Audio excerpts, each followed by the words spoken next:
Welcome to technical पोर। मैं रोहित साहू। आज हम पढ़ेंगे एनालॉग इलेक्ट्रॉनिक्स। एनालॉग इलेक्ट्रॉनिक्स ये DFCCIL का सिलेबस में से एक पार्ट है। हम इसे क्यों पढ़ेंगे? क्योंकि अगर हमें DFCCIL में जॉब लेनी है तो मोस्ट जो हमारा छोटा टॉपिक है वो है एनालॉग इलेक्ट्रॉनिक्स है। तो मैग्नेटिक भी है, बट हम अभी एनालॉग पढ़ेंगे और आपको जो भी पढ़ाएंगे हमारे टीचर्स वो बेस्ट से बेस्ट पढ़ाएंगे। तो आप कृपया वीडियो में बने रहें और जो भाई लोग नए हों वो सब्सक्राइब करना ना भूलें। हाँ तो दोस्तों, हम चलते हैं अपने मेन टॉपिक पर। MCQ क्वेश्चन, जैसे कि आप देख रहे हैं स्लाइड में MCQ क्वेश्चन। हम आज MCQ ही क्वेश्चन पे बात करेंगे, क्योंकि अभी सिलेबस कवर कराने का बहुत जो मिनिमम टाइम है वो MCQ से कर सकते हैं, क्योंकि थ्योरी पढ़ने का टाइम नहीं है। क्योंकि 5वें महीने में पेपर होना है, नेक्स्ट मंथ में जून जुलाई में पेपर होगा।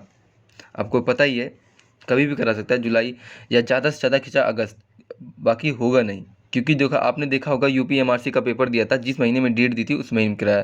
तो इसलिए मैं MCQs टॉप MCQs कवर कराऊंगा, जो 100% तो नहीं कर सकता, बट 95% आपके क्वेश्चन उसमें से आएंगे। हाँ तो भाइयों, चलते हैं अपने हम पहले क्वेश्चन पे। पहला क्वेश्चन है हमारा, एक क्रिस्टल डायोड हैज़। मेरे क्वेश्चन जैसे मैंने आपको पुटअप किया वैसे अपने मन में एक आंसर आपको खुद को क्रिएट करना चाहिए कि इसका आंसर ये होगा। एक क्रिस्टल डायोड हैज़ क्या है ये बताइए आप। कितने PN जंक्शन होते हैं? एक PN जंक्शन होता है, 2 PN जंक्शन होता है, 3 PN जंक्शन होता है, या PN जंक्शन जो भी होता है आप उसे बताइए। एक डायोड में एक PN जंक्शन होता है और 2 लेयर होती हैं। ठीक है, सबसे पहला क्वेश्चन का आंसर है A। हाँ तो भाइयों, हम अपने दूसरे क्वेश्चन पे बढ़ते हुए, दूसरा क्वेश्चन है हमारा, the reverse current in A diode is of the order of. कहने का मतलब है रिवर्स बाइट का जो करंट होता है, एक रिवर्स जो डायोड का रिवर्स बाइस करंट होता है वो कितना होता है। जैसे मैं क्वेश्चन पुट करूं वैसे आपका आंसर कमेंट बॉक्स में आ जाना चाहिए कि ये आंसर होता है, या अपने मन में सोच लीजिए, तभी आप बढ़ पाएंगे। वरना मैं आपको क्वेश्चन बताऊंगा, आंसर बताऊंगा, आप आज याद करोगे, कल भूल जाओगे, फिर बोलोगे सर आपने तो जो कराया था वो तो अच्छा ही नहीं था, पेपर में आया था, फिर आप पछताओगे। इसलिए जैसे क्वेश्चन पुट हो वैसे आपको आंसर मन में सोचना है। जो रिवर्स बाइस का करंट होता है डायोड का, वो माइक्रो एम्पियर में होता है। हमेशा याद रखना, जो रिवर्स बाइस का करंट होता है वो माइक्रो एम्पियर में होता है। हाँ तो भाइयों, हम अपने तीसरे क्वेश्चन पे आते हैं। ये रहा हमारा तीसरा question, the forward voltage drop across A silicon diode is about. जैसे कि हमारा जो डायोड होता है वो बेसिकली एक ही तरफ कंडक्शन होता है, वो होता है फॉरवर्ड बेस। तो जो फॉरवर्ड बेस होता है वो उसकी जो डायोड की जो स्टार्टिंग वोल्टेज कह लो, या नी वोल्टेज कह लो, या ऑपरेटिंग वोल्टेज कह लो, या ड्रॉप एक्सेस वोल्टेज कह लो, वो कितनी होती है। वो भी डायोड भी आपने देखा होगा 2 मटेरियल से होता है, एक सिलिकॉन डायोड होता है, एक जर्मेनियम डायोड होता है। तो हम बेसिकली अभी सिलिकॉन डायोड की बात कर रहे हैं। हमारा तीसरा जो क्वेश्चन है, आप ध्यान से देखो, the forward voltage drop across A silicon diode is about. तो इसका आंसर क्या है? D, 0.7 volt. जी हाँ भाइयों, जो सिलिकॉन का जो अक्रॉस डायोड जो फॉरवर्ड वोल्टेज होता है डायोड में, वो 0.7 होता है। अब आते हैं हम अपने चौथे क्वेश्चन पे, the forward voltage drop across A germanium diode is above. हाँ, सेम क्वेश्चन है, बट वहाँ पर सिलिकॉन था और यहाँ पे जर्मेनियम है। अगर डायोड हमारा किसी रेक्टिफायर में लगा हुआ है, अगर वो फॉरवर्ड वाइज में है, अगर वो मटेरियल सिलिकॉन ना होकर के जर्मेनियम होता है, तब उसका फॉरवर्ड वोल्टेज कितना होगा, या उसका नो वोल्टेज कितना होगा, या उसका ऑपरेटिंग वोल्टेज कितना होगा, ये आपको पता होना चाहिए। ये बेसिकली बहुत ज़्यादा एग्ज़ाम में, हर एक एग्ज़ाम में पूछा जाता है कि सिलिकॉन का फॉरवर्ड वोल्टेज या जर्मेनियम का फॉरवर्ड वोल्टेज कितना होता है। तो मेरे हिसाब से बहुत सारे बंदों को पता होगा, जिन भाइयों को नहीं पता, इसलिए थोड़ा बेसिक मैंने कुछ बेसिक भी ऐड किया है इसमें। तो ये चौथे का जो आंसर है वो है बी। जी हाँ, बी, 0.3 वोल्टेज होता है। अगर आपने पढ़ा होगा बुकों में तो 0.3 लिखा होगा, तो इसका सही आंसर है बी।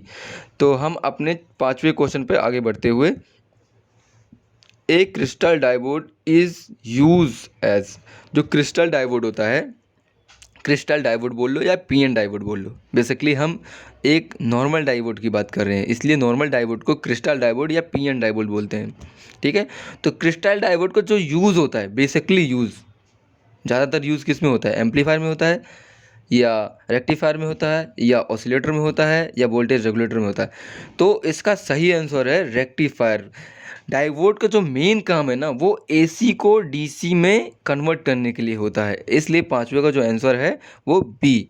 हम अपने नेक्स्ट स्लाइड पे आते हुए, हमारा नेक्स्ट स्लाइड है और ये है क्वेश्चन नंबर 6। एक क्रिस्टल डायोड इज ए, अच्छा ये जो क्रिस्टल डायोड होता है ये लीनियर डिवाइस होता है या नॉन लीनियर डिवाइस होता है। अब ये थोड़ा सा क्वेश्चन आपको कठिन लगेगा। क्यों लगेगा थोड़ा सा डिफ़िकल्ट? क्योंकि डिफ़िकल्ट इसलिए लगेगा क्योंकि आपने बहुत सारे भाइयों ने तो पढ़ा होगा, जिसने डिप्लोमा कर रखा होगा, और जिसने नहीं किया होगा उसके लिए थोड़ा सा प्रॉब्लम वाला क्वेश्चन है। तो मैं इसका आंसर आपको बता देता हूँ। नॉर्मली ये नॉन लीनियर डिवाइस है। क्यों? क्योंकि ये यूनिडायरेक्शनल में काम करता है, ये बाई डायरेक्शनल नहीं काम करता, ये यूनिडायरेक्शनल काम करता है, इसलिए ये नॉन लीनियर डिवाइस है। ठीक है भाइयों, अब आके हैं अपने नेक्स्ट क्वेश्चन पे। Question number 7, the ripple factor of a half wave rectifier. जी हाँ भाइयों, जो हमारा रेक्टिफायर होता है, रेक्टिफायर कितने प्रकार के होते हैं? बेसिकली 3 टाइप्स होते हैं, हाफ वेव, फुल वेव मतलब सेंटर टाइप, और रहता है ब्रिज रेक्टिफायर। फिर से बता रहा हूँ, half wave, centre type, bridge rectifier, 3 type के होते हैं। ठीक है, जो पहला हमारा ये बोल रहा है हाफ वेव रेक्टिफायर के लिए, हाफ वेव रेक्टिफायर के लिए जो रिपल फैक्टर की वैल्यू होगी वो कितनी होगी? हमेशा याद रखना, जो रिपल फैक्टर की वैल्यू है फुल वेव से लेके, और सेंटर और फुल वेव का एक होता है और हाफ वेव का अलग होता है। तो हमेशा याद रखना ये बात कि जो फुल वेव की रेक्टिफायर की रिपल फैक्टर की वैल्यू है उससे हमेशा हाफ वेव की ज़्यादा होती है। इसकी होती है कितनी? 1.21, मतलब इसका सही आंसर है बी। अब आते हैं हम अपने नेक्स्ट क्वेश्चन पे, question number 8, the ripple factor of a full wave rectifier. अब मैंने बोला वो डबल होता है, तो डबल का मतलब उससे ज़्यादा होगा। तो इसका जो आपका फुल वेव का है, the ripple factor of a full wave rectifier, full wave rectifier का रिपल फैक्टर क्या होता है? जी, रिपल फैक्टर हमेशा याद रखना 0.48। और ये जो भी क्वेश्चन मैंने ऐड किए हैं बहुत ही इंपॉर्टेंट क्वेश्चन है। फुल वेव का जो रिपल फैक्टर है वो 0.48 होता है। हम आते हैं अपनी नेक्स्ट स्लाइड पे, और नेक्स्ट स्लाइड में बहुत ही अच्छे क्वेश्चन आपको मिलेंगे। Question number 9, the peak factor of a half wave rectifier. जी हाँ भाइयों, हाफ वेव रेक्टिफायर का पीक फैक्टर कितना होता है? अब आप भी बताइए, अपने मन में ही सोच लो, क्वेश्चन का आंसर अपने मन में सोच लो, और फिर उसके बाद आंसर देखो आपका क्वेश्चन सही है या नहीं है। जो आपका पीक फैक्टर होता है ना हाफ वेव रेक्टिफायर का, वो कितना होता है? ओनली 2 होता है, ओनली 2 होता है। अब आते हैं अपने क्वेश्चन नंबर 10 पे। क्वेश्चन नंबर 10 है, the peak factor of a full wave rectifier. Full wave rectifier का पीक फैक्टर कितना होता है? कितना होता है? √2 होता है। हमेशा इतना सेंटर टाइप का √2 होगा, ब्रिज रेक्टिफायर का या फुल वेव वही है, सेंटर टाइप को ही फुल वेव बोलते हैं और क्या आपका ब्रिज को भी फुल वेव बोलते हैं, इसलिए दोनों का जो पीक फैक्टर मान होता है वो सेम होता है। तो हम आप पे इसका 10वें का जो क्वेश्चन है सही आंसर वो है डी। हाँ तो दोस्तों, हम आते हैं अपने नेक्स्ट क्वेश्चन पे। हमारा नेक्स्ट क्वेश्चन है 11। तो ये रहा हमारा next question, there is a need of a transformer for. अगर आपने आईटीआई या पॉलिटेक्निक में प्रैक्टिकल किया होगा तो आपने, जैसे कि हम full wave, half wave, centre tap, अगर नहीं भी प्रैक्टिकल किया, ये एक्चुअली क्या है, ये बहुत ही प्रैक्टिकल क्वेश्चन है। प्रैक्टिकल क्वेश्चन कैसे? क्योंकि ये प्रैक्टिकल से जुड़ा हुआ है। अगर आपने ये देखो, हर बच्चा जो इसने आईटीआई किया है उसने ज़रूर प्रैक्टिकल थोड़ा बहुत तो किया होगा। ब्रिज रेक्टिफायर तो बनाया ही होगा, हाफ वेव, सेंटर टैप बनाया ही होगा। तो इसके कहने का मतलब है कि इन ऑप्शन में से, जैसे हाफ वेव रेक्टिफायर है, सेंटर टैप रेक्टिफायर है और ब्रिज रेक्टिफायर है, इन तीनों रेक्टिफायर में से किस में अलग से ट्रांसफार्मर यूज होता है? तो किस में होता है? आपका ऑप्शन है बी, सेंटर टैप में अलग से ट्रांसफार्मर यूज होता है। क्यों होता है आप स्क्रीन पे देखें। 12-0-12 आप ट्रांसफार्मर मार्केट में दो तरीके के मिलेंगे। अगर आप 12 वोल्ट का ट्रांसफार्मर लेने जाएंगे तो एक 0-12 का मिलेगा, एक 12-0-12 का। 12-0-12 का ट्रांसफार्मर सेंटर टाइप में यूज होता है, ठीक है। और 0-12 का ये फुल वेव में यूज होता है और हाफ में वेव भी यूज होता है। 12-0-12 को हम 24 भी कर सकते हैं, ठीक है, वोल्टेज से। तो इसमें ज़्यादा डीपली ना जा करके, एक्चुअली क्या है, अभी ये DFCCIL का पेपर हो जाने दो, फिर हम बात बिल्कुल थ्योरेटिकल वे में मैं आपको पूरी ITI की बुक ए से लेके जेड तक ख़त्म कराऊंगा। हम आते हैं अपने नेक्स्ट स्लाइड पे, ठीक है सर। नेक्स्ट स्लाइड पे ये हमारा क्वेश्चन नंबर है 12। बस आप अच्छे से पढ़ते रहिए, हम आपको पढ़ाते रहेंगे दोस्तों। बस आप साथ में कमेंट करते हैं। अगर आपको वीडियो अच्छी लगी तो कमेंट और लाइक करना ना भूलें, और दोस्तों के साथ ज़रूर शेयर करें। आपका 12 क्वेश्चन है, the most widely use rectifier, मतलब कौन सा ट्रांसफार्मर बहुत ज़्यादा, कौन सा रेक्टिफायर बहुत ज़्यादा यूज़ किया जाता है। देखो, half wave rectifier, centre tap rectifier, bridge rectifier, 3 rectifier हैं। इनमें से सबसे ज़्यादा कौन सा यूज़ किया जाता है? जो सबसे ज़्यादा यूज़ किया जाता है वो है आपका ब्रिज रेक्टिफायर। फिर उसके बाद हाफ वेव। सेंटर टैप बहुत कम यूज़ किया जाता है। फुल वेव यूज़ किया जाता है या हाफ वेव। फुल वेव में 2 फुल वेव होते हैं, एक सेंटर टैप होता है, एक ब्रिज रेक्टिफायर होता है। तो ब्रिज रेक्टिफायर हमेशा यूज़ किया जाता है, सेंटर टैप बहुत कम यूज़ किया जाता है। अब आते हैं अपने क्वेश्चन नंबर 13 पे। The maximum efficiency of a half wave rectifier, ठीक है। जो आपका हाफ वेव रेक्टिफायर है उसका जो आपका एफिशिएंसी है, जो आपका एफिशिएंसी है वो कितनी होती है? Maximum efficiency half wave rectifier का कितना होता है? बहुत ही कॉमन क्वेश्चन है, और मैं कहता हूँ कि मैक्सिमम हर बंदे को पता होना चाहिए ये क्वेश्चन, क्योंकि ये क्वेश्चन DMRC, NMRC, LMRC बहुत ज़्यादा पूछा गया है।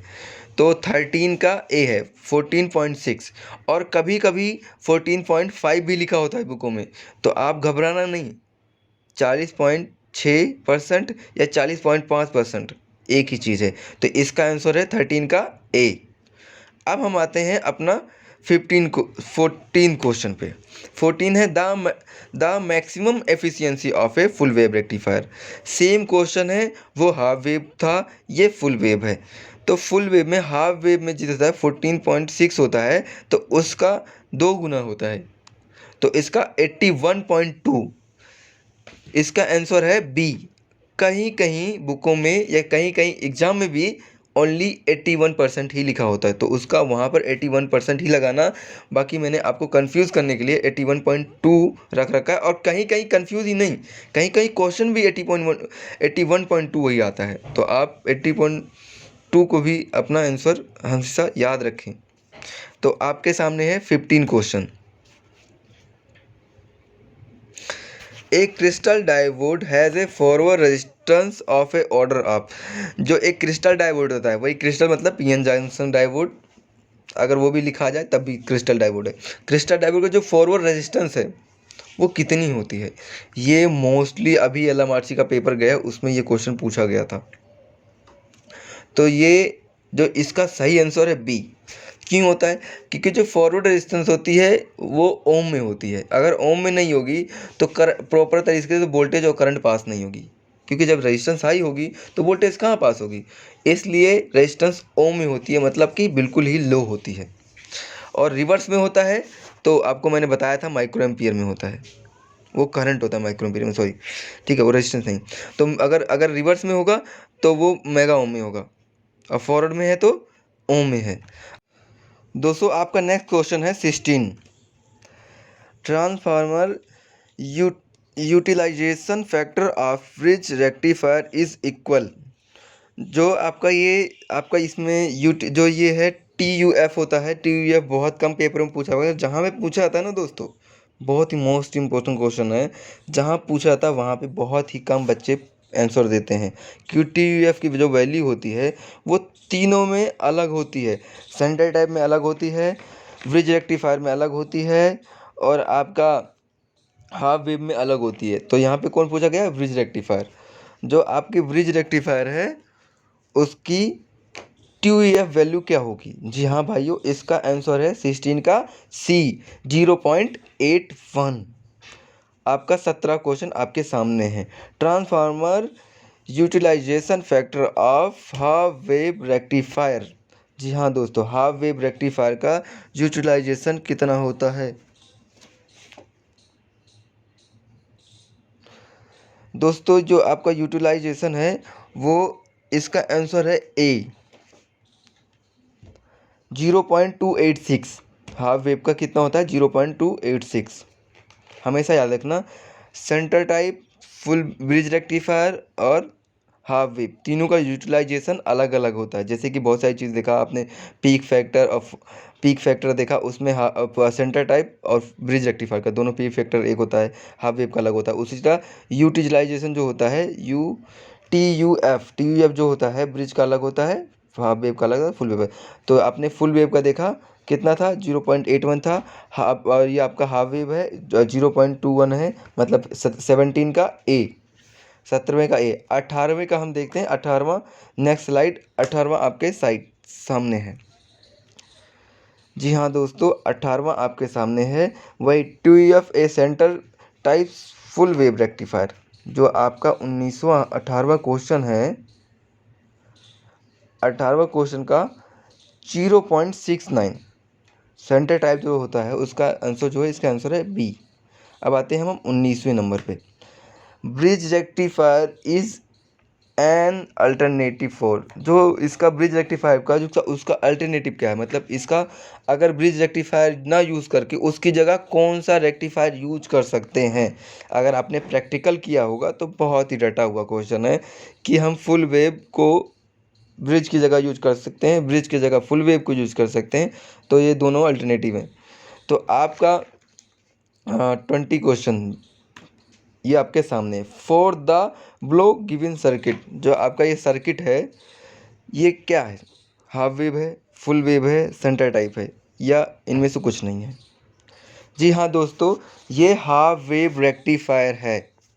अगर आपने देखा हो तो ये हाफ वेव रेक्टिफायर है।